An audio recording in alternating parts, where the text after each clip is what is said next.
Okay, so it's Battlestar Galactica night. We're doing stuff, getting out of the house. This is Barnes and Noble. We're doing Barnes and Noble first because we like books. Hey, it's Glenn. Welcome to my mess.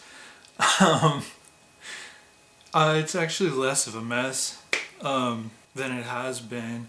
So that's what I wanted to tell y'all. I've been kind of like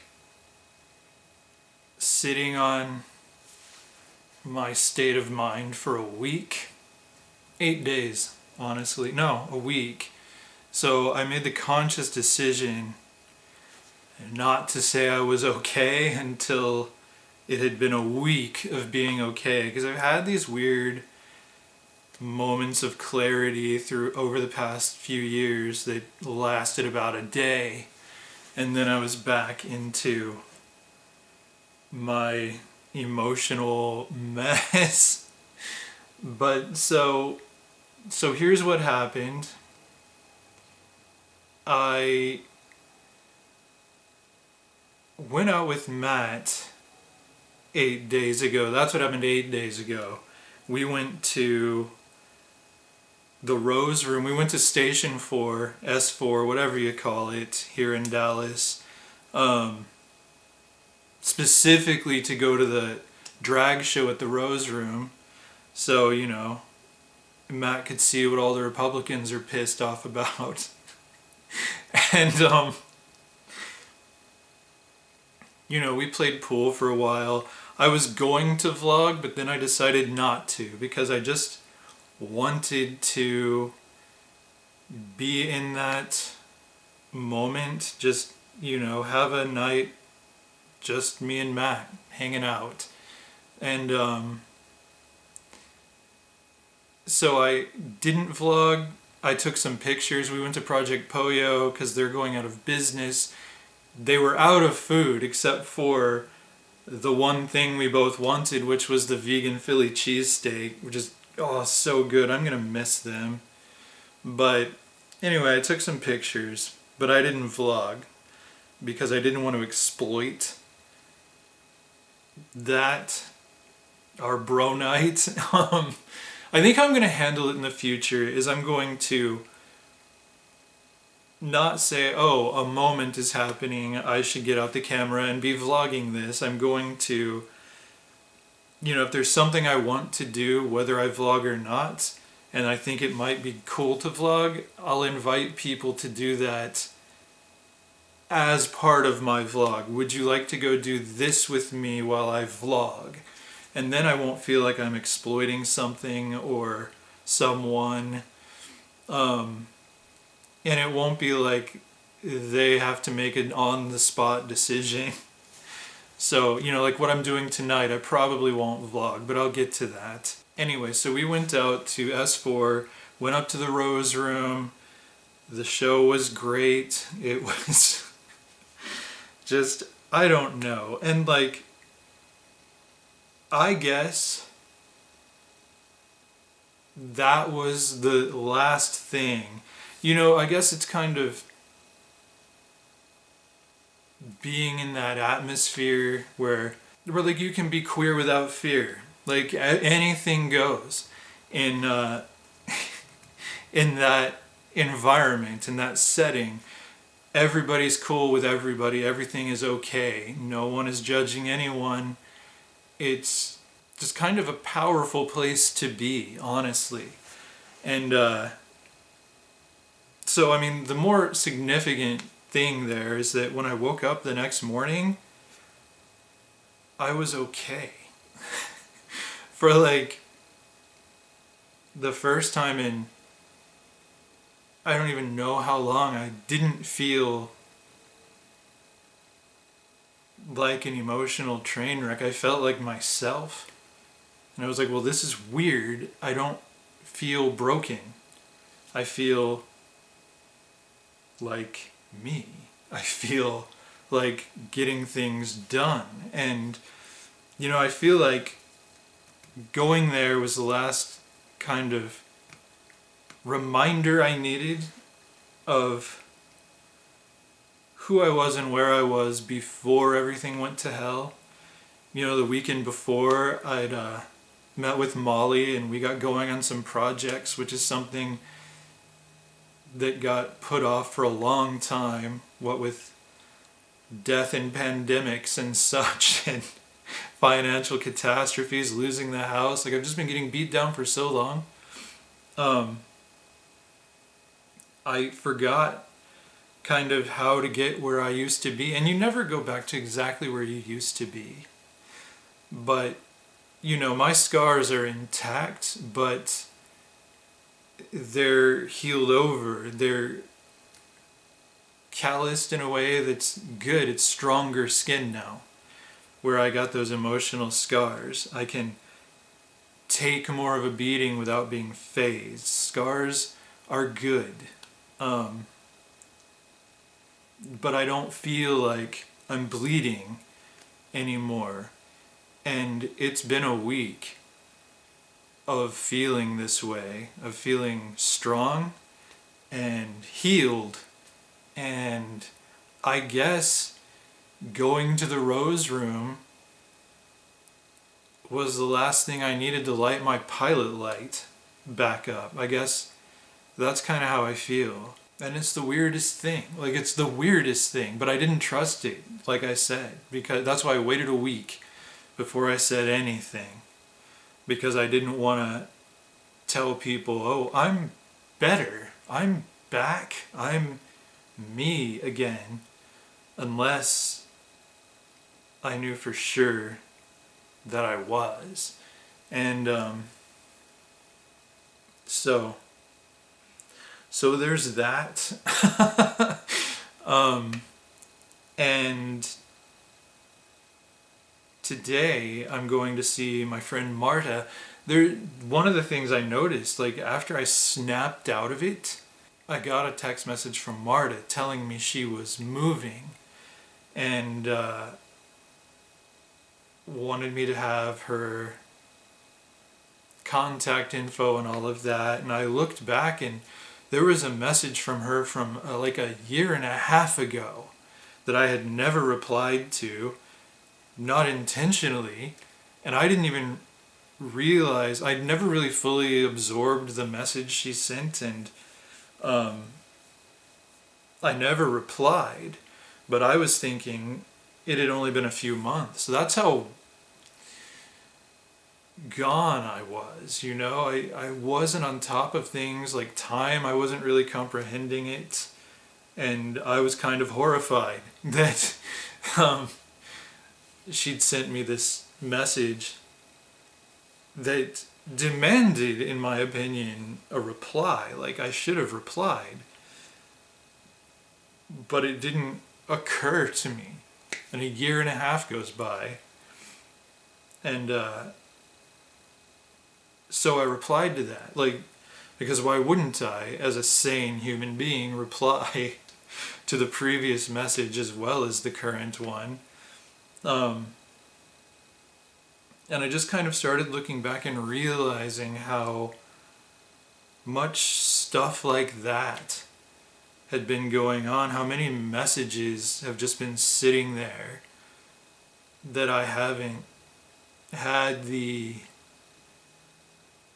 energy or presence of mind to respond to. It's not been anything malicious. It's not been because I don't like people or because I don't want to talk to them. It's literally being in a depressed state makes it hard to do easy things. They can be overwhelming.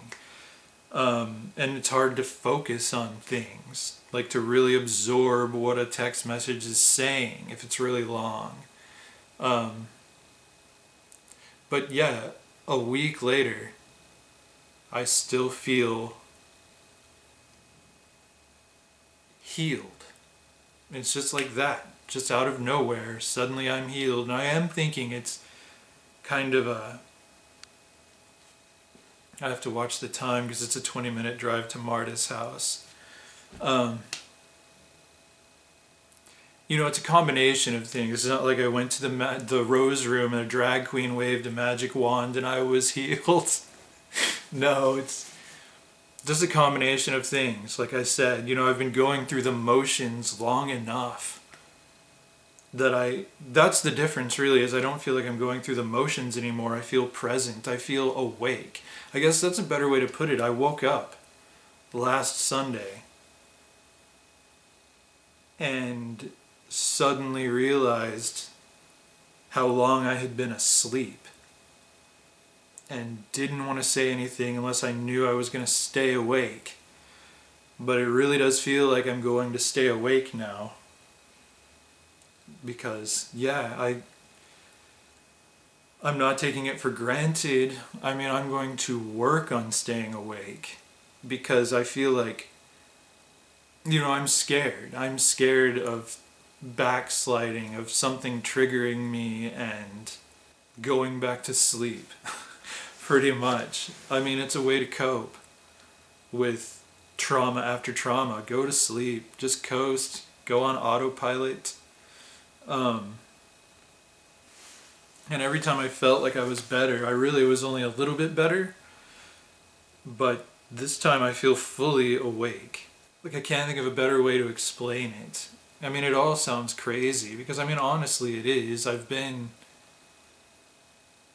fighting through madness for about 3 years at least. It's been a rough 10 years, honestly.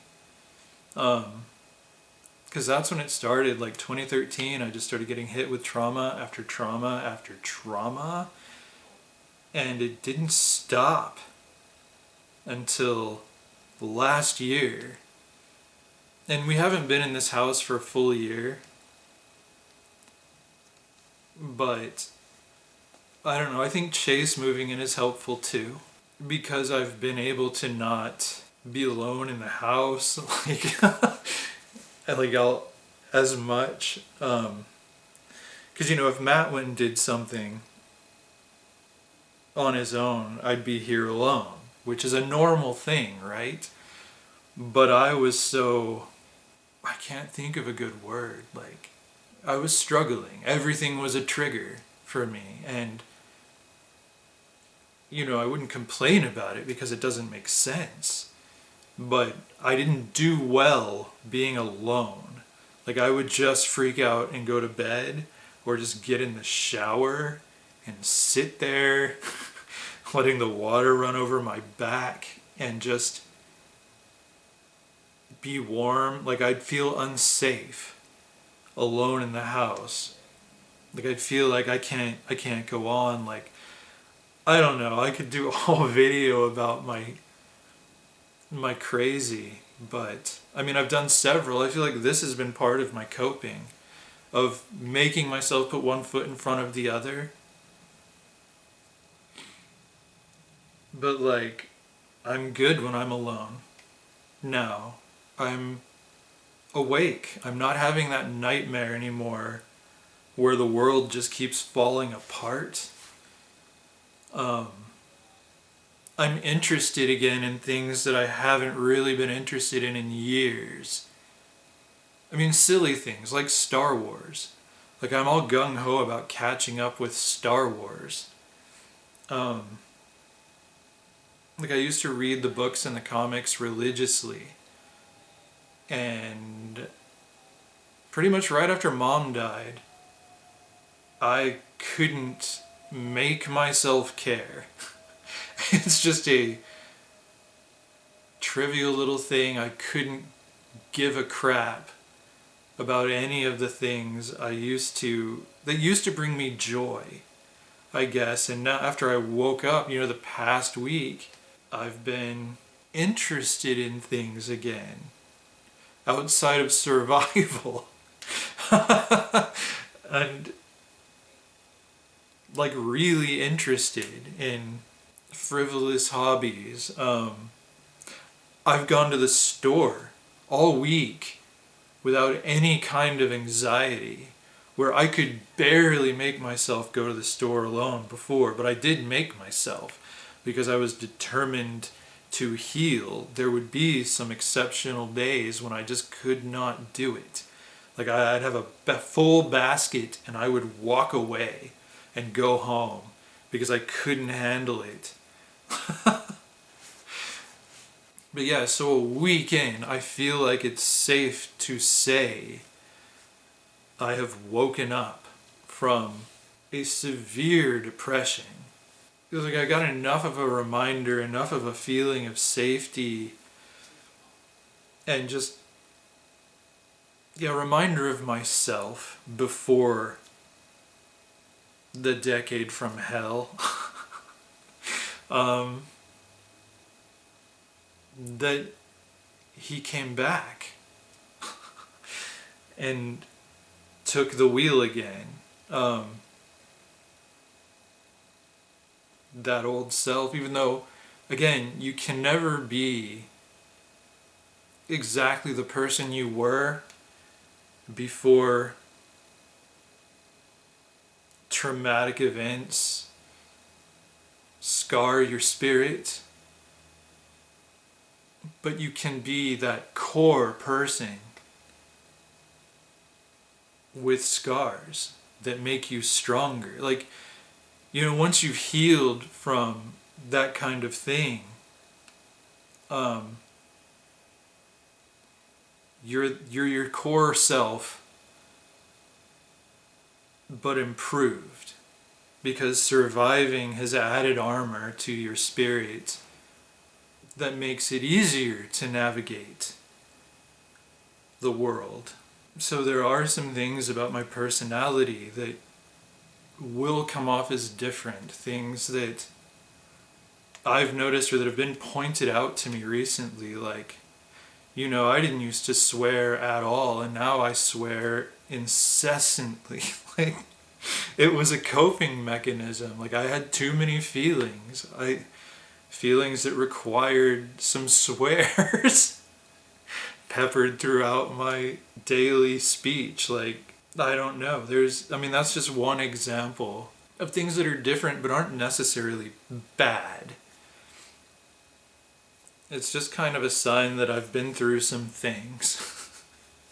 I'm not the same. I don't have the same level of innocence, I guess. I don't know if that's the right word.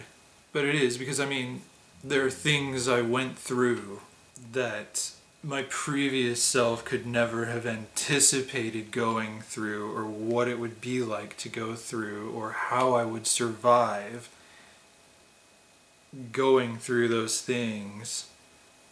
But here I am on the other side of it, fully awake and healed. So I suppose I am less innocent than I was before. But I'm still me. I'm still Glenn.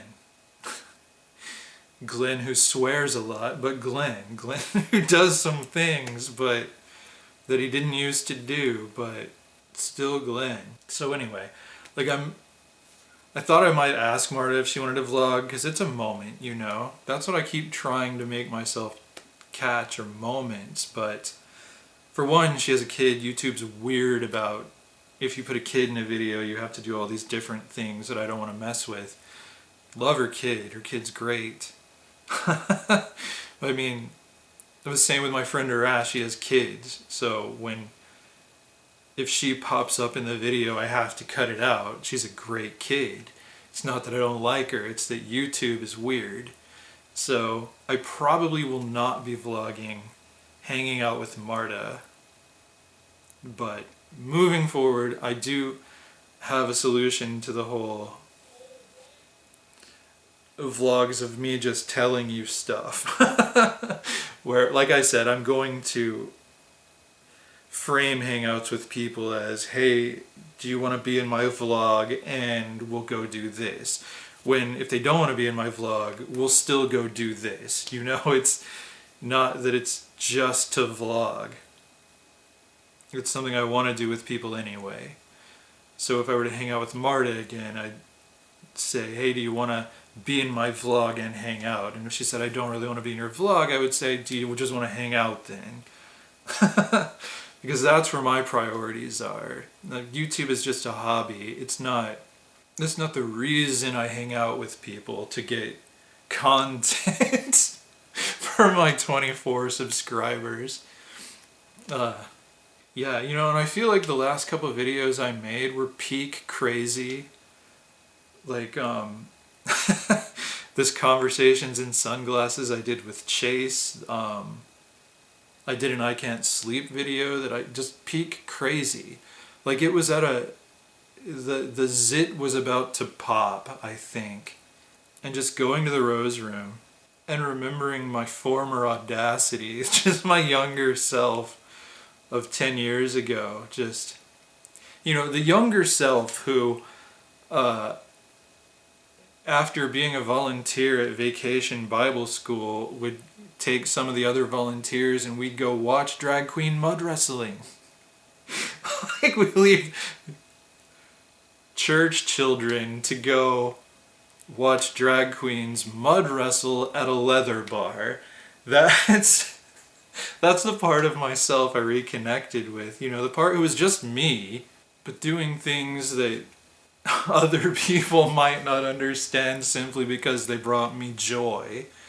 So that's that. That's my quick update. And I need to leave in like a minute to get to Marta's on time. I'm supposed to be there at 5. So, yeah, I might get some footage. I'll tell you about it if I don't. And anyway, I mostly just wanted to tell you where I'm at mentally and emotionally, that I feel like I have returned to full awareness of myself, and that I'm feeling very present in my own life, very in control of my own life, as much as anyone can be in control of their own life, you know. And it's a good thing. And I'm very eager to see where I go from here, because I haven't felt this way consistently for a very, very, very long time. But yeah, so here we are, and I'm going to be looking really closely at my life and reevaluating some things and getting myself moving boldly forward in the direction I need to be going in right now. And I'm very grateful for the people who have stood by me through all of this insanity, the people who didn't abandon me when I lost my job at the church, who stood by me when I was a caretaker for my mother for 6 years, who were there with me at the funeral and after that, who kept in touch with me through the pandemic. I'm very grateful. I mean, Matt in particular came over during the pandemic and would sit up and talk with me all night so I wasn't completely isolated. And he wasn't doing it so that I wouldn't be isolated. He was doing it just because that's what our friendship was. And, you know, moving in with me when things were getting financially crazy, going through the whole thing with the mortgage companies with me and not bailing. You know, he jumped into the fire with me. I will always be grateful for that. I wouldn't be here right now if not for that friendship and so many others. But I just feel like that was above and beyond. So I'm grateful. I'm just grateful for all of the people in my life who are still here, who allowed me to be broken for a decade and just watched me getting progressively worse and didn't go anywhere. I have so many extremely good friends that I can't, I'm calling Matt out by name because he jumped into the fire with me, but there were others who did things to fight the fire, who did things to try to help me get out of the fire. And they're just as valuable. Like, I wouldn't have made it through without everyone helping. It's not like Matt alone got me through the worst of it, but he burned with me. So he was, and it's not like the others wouldn't have. They weren't in a position to.